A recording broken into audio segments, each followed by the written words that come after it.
Hey guys, welcome back. Today I have some Greek oranges at the background. At least the guy who sold it to me said they were Greek oranges. And on my wrist I have a Seiko orange monster. And just wanted to give you a quick wrist shot before we start deeply into the review. But yeah, this is Seiko Orange Monster review on aftermarket super engineer bracelet from Seiko, and this watch is absolutely legend. This is Hall of Famer. This watch is definitely in the Hall of Fame of watches, not just affordable watches. There's a high number of watch collections out there that are very high end, but they have a Seiko Orange Monster in it. Couple of years ago, I did a Black Monster review, and in that review, I told you Black Monster is cool, but it's not cool like the Orange Monster.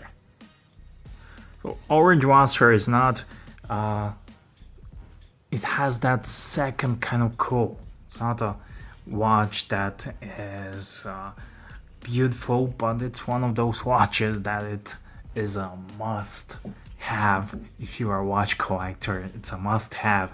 And well, I mean, it's not beautiful. Well, after I had Black Monsters before, but I never owned a Orange Monster. I always had a couple of friends who had mine, and a long time ago I really wanted to have one. It was almost like a grail to me, and once I got it, you gotta have to have it on your bucket list. But once I got it, I felt over the moon with it. However, 2 or 3 days after that, I felt just like Jeffrey McMahon. If you don't know who's Jeffrey McMahon, you should go check him out. He has a YouTube channel and he loves his Seikos. And every other week or two, he buys a Seiko. Then he gets I don't know what to say, but he has a change of thought, and then he sells it, he flips it until he finds a perfect one that he likes, and he likes tunas and monsters. But I needed to have this one, and like I said, when I first got it, you saw it in my unboxing and initial impressions video. I was over the moon. 2 days later, I didn't like it. I hated it. I hated it that much that I wanted to sell it immediately, wanted to flip it, but I'm glad I didn't, because this watch is truly something else, truly something special, and the price for these has gone up. I remember these were always like $200 on eBay, brand new, used. I don't know, don't quote me on that, but these got rare, especially the first generation, and this is the first generation. How do I know? It has 7S26, it has green loom, and it has a crown that's not checkered, but it looks like this. Fortunately, the crown on these is not signed, and that's a shame, but for a watch like this, and the stock bracelet is good. Stock bracelet is good. It's better than on SKX781s and whatnot. It's good, trust me. But I bought it on a rubber band, and this is a popular aftermarket choice. This is a Super Engineer bracelet, which I think suits it perfectly. I always prefer the original one, but you can see the quality of this bracelet. It's just like it's made for Seiko. Probably it is. I got it from Seiko, and later on I will show you some other strap options for this watch here, and you can also check my video about that. Check my subscriptions. If you're first time here, subscribe. And yeah, I didn't like it because it was too like a child's play watch. It was too orange, and I did a mistake when I got it. I went to I put it on a black needle with a stripe on, and that night I went to a bit of a upmarket place with my wife, and we had a dinner and coffee and whatnot, and kind of felt out of place. But the The day after that, I took it to the gym, and in the gym it was perfect. So I decided I'm not gonna sell it because these are kind of hard to get. You can buy them on eBay, but the prices have gone crazy and gone up a lot. You can see guys asking like 500 bucks and 800 bucks for it, especially the first generation. And the first generation of these, I like it. I think there are 4 or 5 generations. You can research that, but there's a million reviews of an Orange Monster out there. You can check the specs. It has a 20 mil lug width, and I think this case is, I think it's 42. And I don't have my caliper here, but you can check the specs. What I hear more, I talk more about on my channel. I talk more about the personal experiences with the watches, and at the gym it felt like it's in its own place, and I decided at the end I'm not gonna sell it unless I really have to, or I need to scrape it to get back my Seamaster or Tudor Pelagos or whatnot. But even with that, this watch holds its own, and it's really interesting. The green loom, the bezel, and everything else. And I want to show you the Rocket Man. It has a screw down crown, of course, and the loom on this watch is fantastic. But I just want to show you the Rocket Man. The Rocket.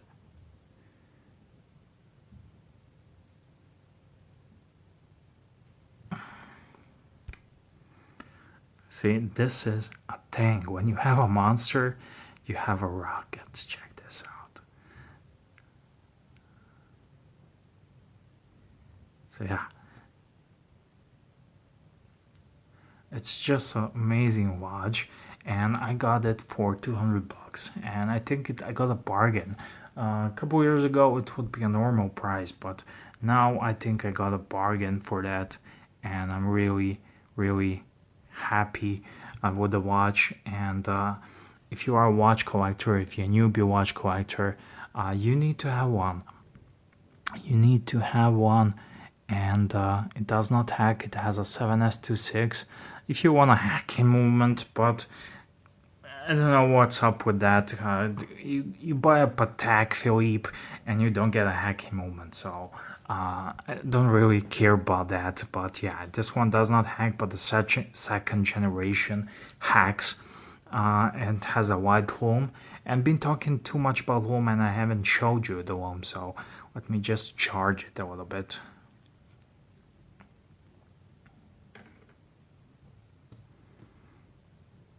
Check this out. I think it's an offset. A little bit more, and an offset, guys. I don't know what to say else. Can you see this? I hope the camera picks it up. But yeah, this is amazing, and it stays up all night. The loom charges, goes like all night. And when I first got into watches, this watch, I was browsing the photos online, and I literally said, I want that one. I want it. Back days, the import duties were an issue, and I got myself.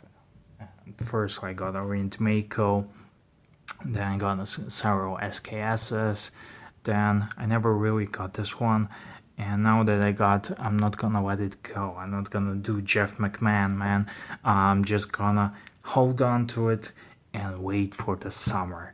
And the summer, this is gonna be proper summer watch, and I really love it. You can see the bezel here, and when this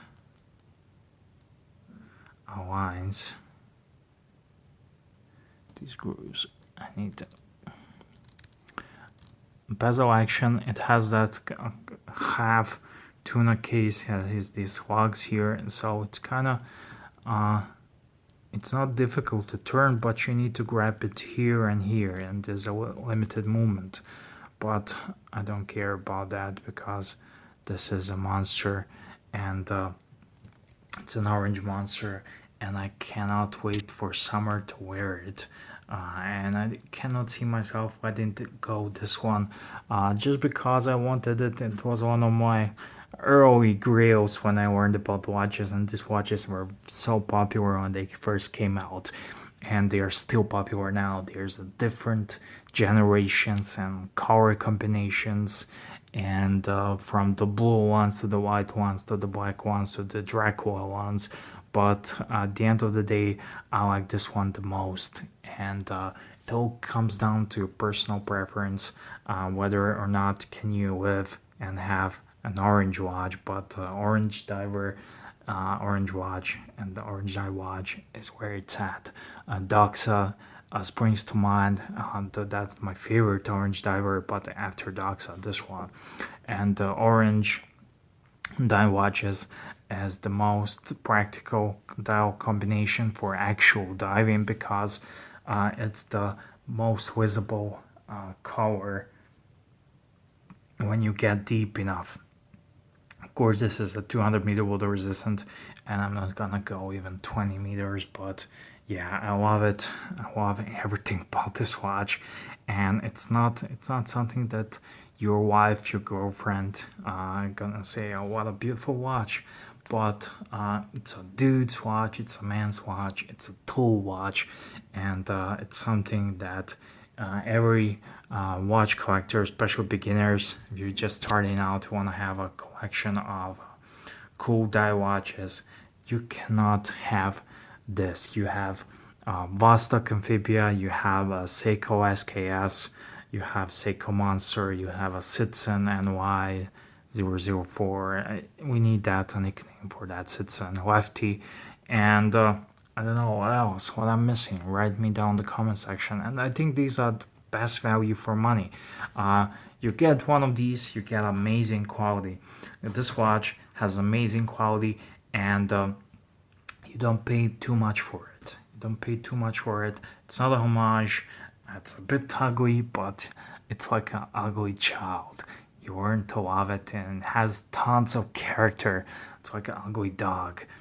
You love it more, and it's not for everyone. I learned that. I always thought I'm a bit quirky, or at least I like to think myself that I am, and I will enjoy and wear this watch every day, but it simply does not work for every occasion. Like I said, I went to that marketplace wearing this one on a black NATO with a orange stripe around it, and it felt out of place. I had a coat and whatnot. It was a bit out of place, but good thing here we are watch collectors, and we have tons of watches. We have collections for, we have a watch for every occasion, and this one fits so many needs. And recently I did the orange EDC. I have here orange Spyderco Dragonfly, and I think this is just a perfect combo. And just because of this one, I'm not gonna sell this one. Again, if I have opportunity to get a Tudor or something, and absolutely someone wants this one, I will give it away. But other than that, I will not leave it here. And I have here cool, well, orange EDC. You can check my EDC update. But this year, and I'm ready for the beach, ready for the summer, and all I need now is orange shorts, and I think that would be a sight to behold. So thank you for watching, guys. I'm ETC Connor. If you're new to the channel, please consider subscribing. If you think I'm quirky and dog funny, that's because I have a speech impediment, and also I'm a foreigner. I'm a Bosnian, so all of you been asking me where I'm from, and that's why a bit of this, bit of that. But I love watches, so if you love watches, consider subscribing and check the links in the description box. And that's it. Thank you for watching.